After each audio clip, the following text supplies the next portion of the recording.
Now, regular listeners may recall that we've welcomed Janet Behan to the programme before.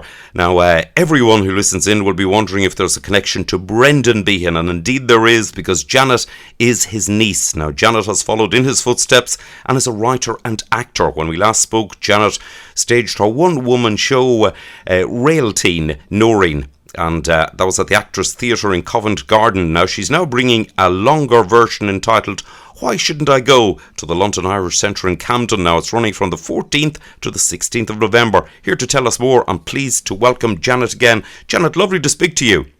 Lovely to speak to you.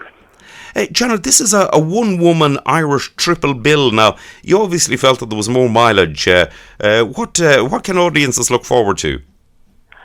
Well, it is three Irish women who've all ended up over here, and they're very different women, and they tell their stories in very different ways. Some of it's funny, some of it's sad, some of it's shocking. I'm giving nothing more away than that. Right. Now, the women you portray are very different, but there is a common theme. Why is the subject matter of the play so important to you personally? Well, the common theme is the ways in which different religions oppress women in different countries, and I think the reason that it stuck with me is because we all grew up in the 60s, and I grew up in the 60s, and I grew up because my father had emigrated to London. I grew up in London, and I couldn't have felt freer. I probably felt a little more free than I should have done, but in any case, and the 60s was a time of great optimism, and I felt that life for women was only going to get better and better. But then I would go back to Dublin to stay in my grandmother's house, and I would be confronted by a very, very different reality. You know, women there clearly weren't free. There was no contraception, and the church had it, the whole of society very much in its stranglehold.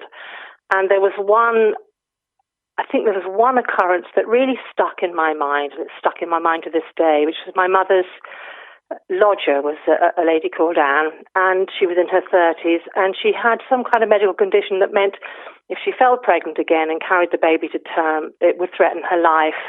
And she went to her doctor, and the doctor just said to her, because she had fallen pregnant again, obviously, because there was no contraception, and she was a married woman, and the doctor said, well, go and talk it over with your priest. And that struck me as completely and utterly outrageous. And I think that outrage has stayed with me and impelled me to write these pieces. Right. Now, the events on which a spotlight is thrown took place years ago. What relevance do you think that they have to today's world? Well, as I say, you know, in the 60s, it looked as if everything was getting better and better for women. Unfortunately, that doesn't seem to have been the case. And one of the things I've done with the play was that the first two characters that I wrote that we portrayed at the Tristan Bates were both Catholics. And it is far from just a Catholic problem, as you know, as more and more and more evidence is emerging. And I felt that I had to include something about the Protestant religions, especially the evangelical religions, that to me are causing such harm in the US at the moment, with all the states rolling back the abortion laws and everything. And yeah, I mean, if you look at Boko Haram, if you look at the Taliban, if you look all over the world, the position of women is becoming more and more precarious. So I think it's very relevant to today. Right. Now, with the whole of the Me Too movement, there's a recognition of the scale on which abuse is still a major problem, which has been swept under the carpet, so to speak, and that's what you've just mentioned there. Yes, I mean, I think it goes a bit beyond Me Too, although I'm not too... not to minimise the harm that is caused by, the women being constantly molested by men in an unwanted fashion in all sorts of circumstances. But this is more of a kind of a penetration of the state, if you like, of legislation being rolled back. These are the things that really concern me. Right. Now, you're collaborating again with the acclaimed director Jessica Higgs. Why are you such a good fit?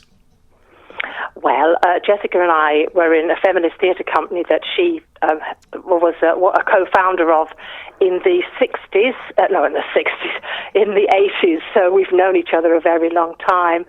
And this is about her 10th solo show, and often they are people like me who are writer-performers, so it's new work that she's bringing to the stage. So she has, I don't think it was ever her intention, but she'd become a kind of a bit of a go-to woman for this sort of thing.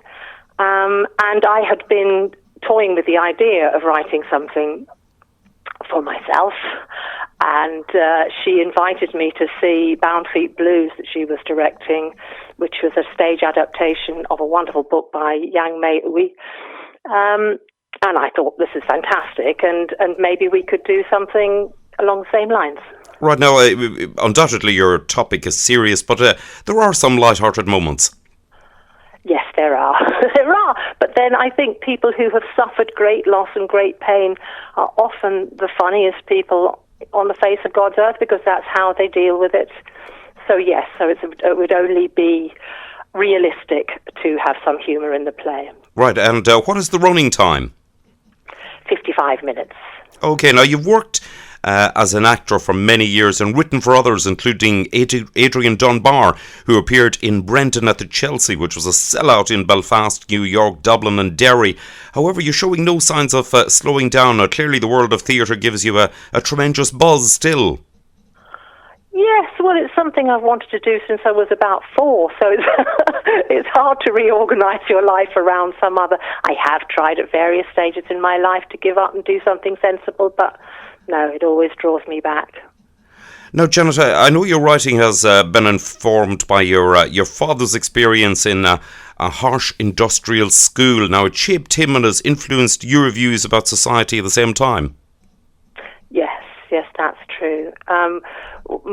Just shortly before he died, he'd started submitting evidence to the inquiry into child abuse in state institutions, and it was made clear to us, his children, that we could carry on that after he died, and we went off to present our opinions, because obviously we had no actual evidence because we weren't born yet when it happened.